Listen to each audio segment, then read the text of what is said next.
How's it going, everybody? Grim here with another tips and tricks video. This time I want to talk about magnets. All right. In this particular hobby of assembling plastic and resin miniature models, you may want to decide to use magnets.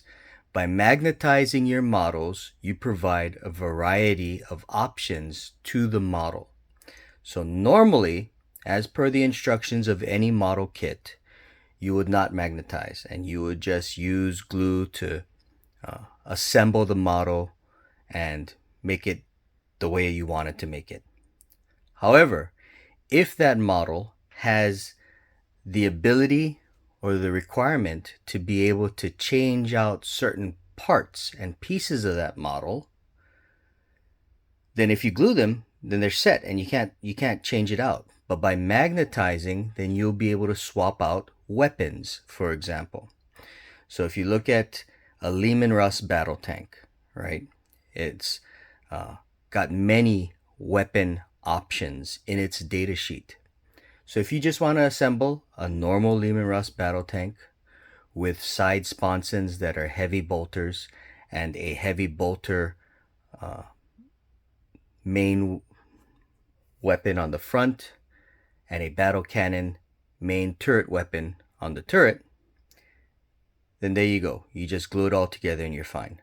But what if later on down the road you decide you want to play with a Leman Russ that has a flamer instead of a heavy bolter, and you want to put flamers on the sponsons and flamers on the hull weapon, and maybe you want to change out that battle cannon for a demolisher cannon and turn the tank into a Leman Russ demolisher, an entirely different type of tank, right?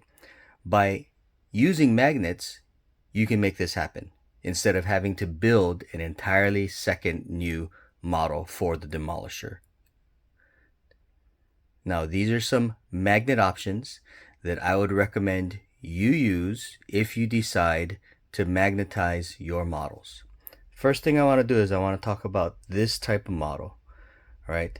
This is the standard model. Well, let me try and focus it in.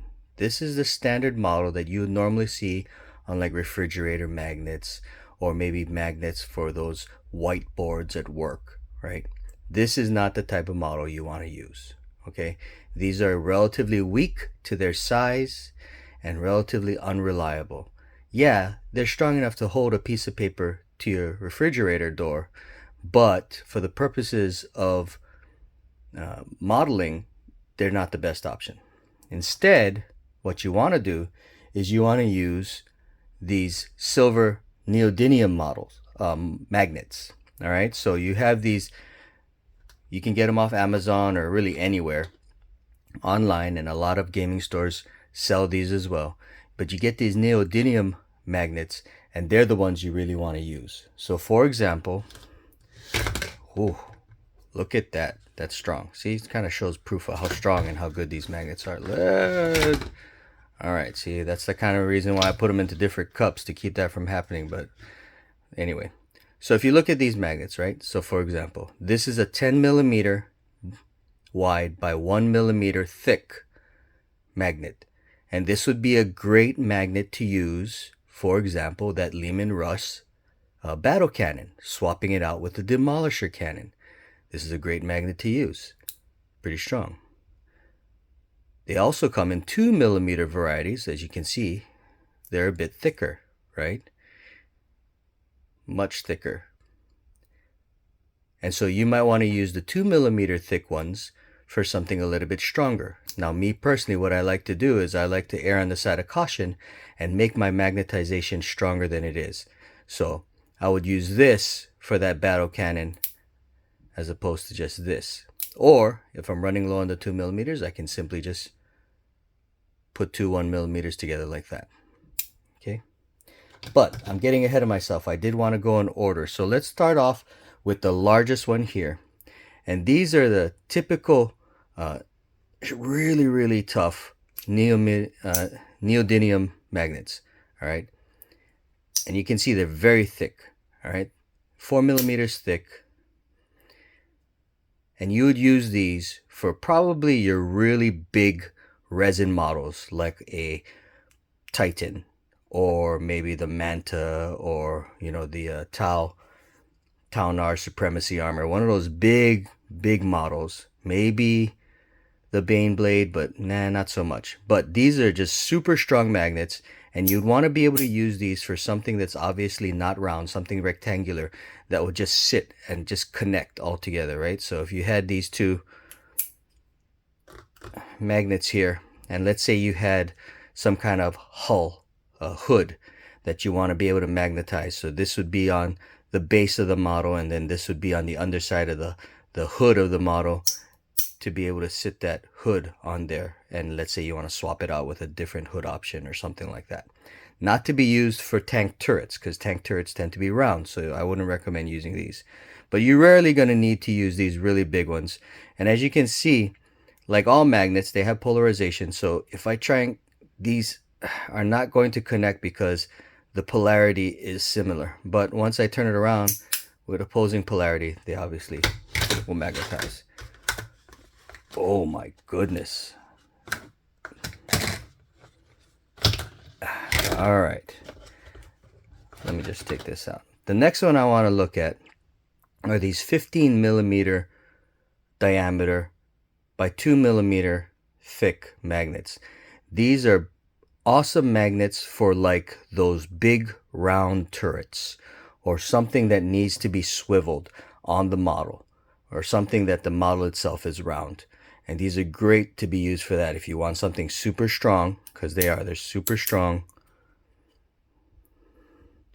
At 2 millimeters thick, they're pretty durable, pretty strong, and they're great for, like I said, those turrets, or maybe the waist or torso part of a dreadnought or some other type of robot type model where you need to have it swivel, right? You want the torso to swivel at the waist. These magnets are perfect for that. That's exactly what you want to use these for.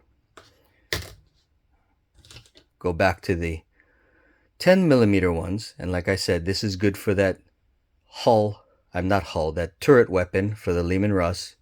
You can also use this 10 millimeter diameter is good for, like, let's say you want to use an Avenger Gatling cannon on a Imperial Knight or a Chaos Knight, because you can, if you look at the Flamer and the Avenger Gatling cannon, they're both very similar in the back of the gun itself, of the weapon itself, but the front is what's different. And as you're assembling those pieces, you can decide to just magnetize that front so that you can swap out whether you want it to be a Flamer or where you want it to be the Avenger Gatling cannon, and use these magnets for that. You can also use these 10 millimeter magnets to magnetize the weapons onto the arms of a Chaos or Imperial Knight itself, right? These are great for that. Great size for the arms itself to be magnetized. And of course, like I said, the thickness, you choose the thickness depending on how heavy or how much magnetization you need those two pieces to have, right? If it's a heavy arm with a big heavy weapon for that Imperial Knight, for example, I think 1 millimeter won't cut it. Maybe a 2 millimeter would be better used. Or if you want, you can now use simple math and use a 1 millimeter and a 2 millimeter to make 3 millimeters, right? To make it even more strong. So those are options that you can use depending on the millimeters. I would not recommend stocking. If you're going to buy these, I would not recommend stocking anything more than 2 millimeters. The thicker you get, it gets a lot more expensive, for one thing. But then also it limits, the versatility of that magnet. If you have a 10 millimeter magnet by 4 millimeters, for example, right? So let's say you had one magnet that was this thick. That's great, super strong, but you can only use it in places where you really need strong magnetization. Well, let's say, what if you had something where, you only needed this magnetization, this amount of magnetization, and there's not a whole lot of plastic space to put it on, right? So by getting or stocking the 1 millimeter ones and the 2 millimeter ones, you can always double up or triple up to get it more and more strong, depending on whatever you need it for. That's just my recommendation as a particular tip. Now let's go into the 5mm diameter.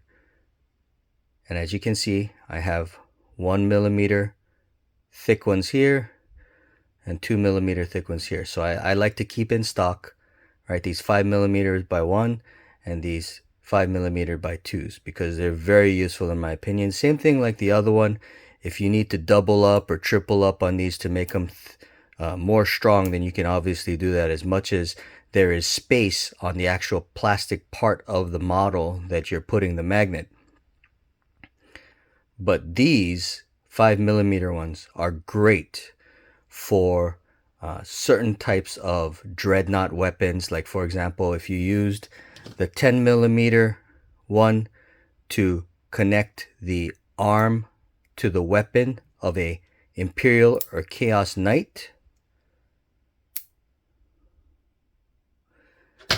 then you can use the 5mm option for the Chaos the Chaos War Dog or the Imperial Armiger and Helverin type Warglaive type smaller knight, or some dreadnoughts, any of the dreadnoughts where you need to connect the weapon to the upper arm. These 5mm magnets are great for that.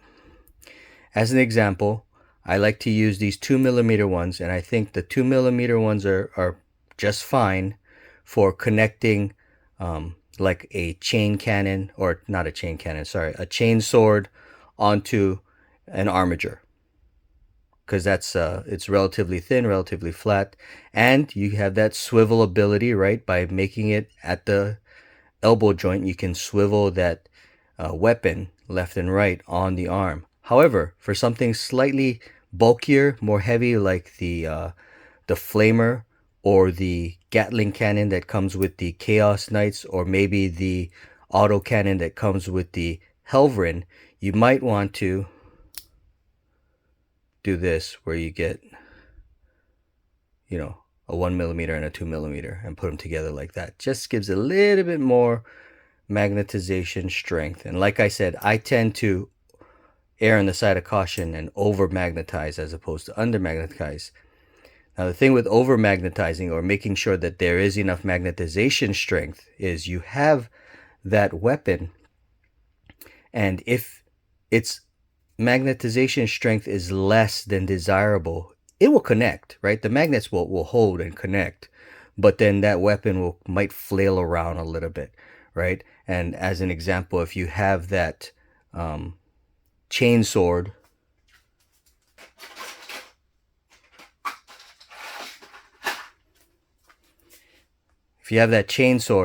right? You see that here? The magnet's right inside there, sits right. That's a 5mm magnet. You have that chain sword, then as it connects to the upper arm, it can kind of swivel and flail around real easily. But by over magnetizing it, then the turning will be more stiff, and it won't just because of gravity kind of flail down. You'll have to actually with your hand turn it. And that's what the benefit of over magnetizing is. Whereas something like for this one, right, this is the Dread Spear.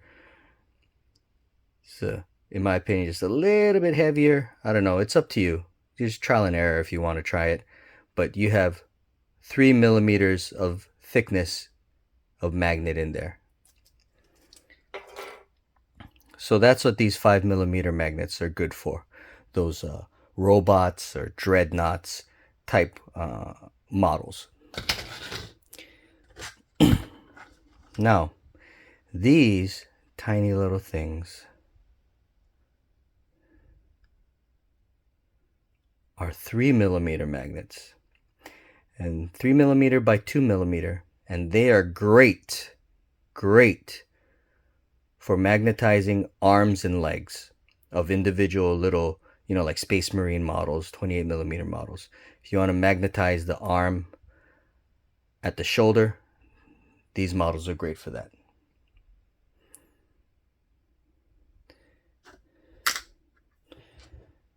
You can get them in, I'm just showing you one here. You can get them in 3mm by 1mm thickness, but I wouldn't recommend it. They're not as strong as the 3x2s, obviously.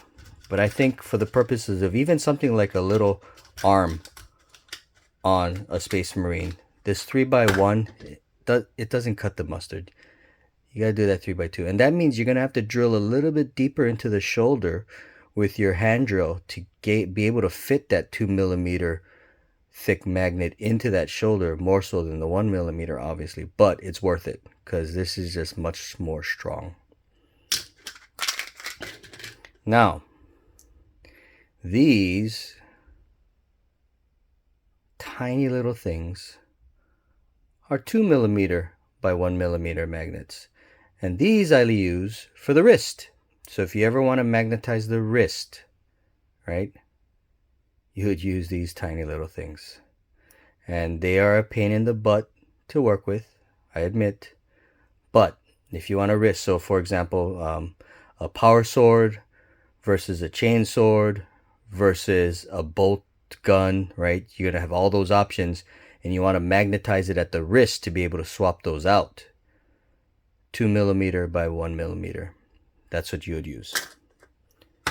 Now, in very rare instances, I use these ball magnets, right? So you can see here, they're great in terms of their flexibility. You can move them around like a snake if you need to. This is the 5mm diameter variety, and then I think this one is 3mm. Okay. In rare instances where you need some kind of joint to be able to rotate. So for example, instead of using the 5mm magnet here to magnetize the shoulder of maybe a dreadnought to the upper arm of the dreadnought, you know, if you do that, then the arm will just be able to swivel 360, right, in the 2 dimensions. But by using ball joints, they can then swivel in 3 dimensions, right? You can swivel this way, you can swivel that way, and you can swivel this way. The problem with ball magnets, and I do not recommend using ball magnets often, only if you really have to. The problem with ball magnets is the polarity, okay? And you've got to get that polarity down really well in order to use these. So as you can see, these 2 ball magnets here are connected, magnetized, because they have the opposing polarity. So they're set. Separate them, put them back together. They automatically reach the opposing polarity in order to connect to each other. If I was to separate these and physically turn this ball around 180, then it would be opposing polarity, and it would automatically right itself by spinning back around 180 to get to that magnetic, the polarity correct to be magnetized.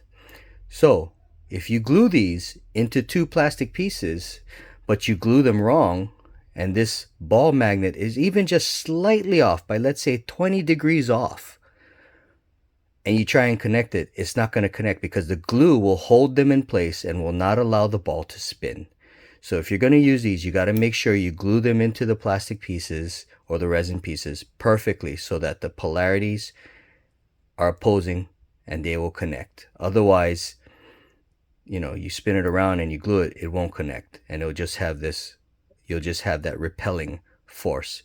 And then that sucks because then you're going to have to try and dig this out of the plastic model to try and re-glue it, and nobody wants to do that. Okay. But in certain situations where you want the pieces to rotate in 3 dimensions, you would use these ball magnets. Once again, definitely do not use this type of magnet for this hobby. Otherwise, that's all I have. Thank you all very much for joining me. If you happen to like this video, please like and subscribe. Leave a comment if you have anything else to add to tips and tricks for using magnets in this hobby. As you can see, the magnets are great because they're all, look at that, they're just all awesome. Otherwise, thank you very much. Grim out.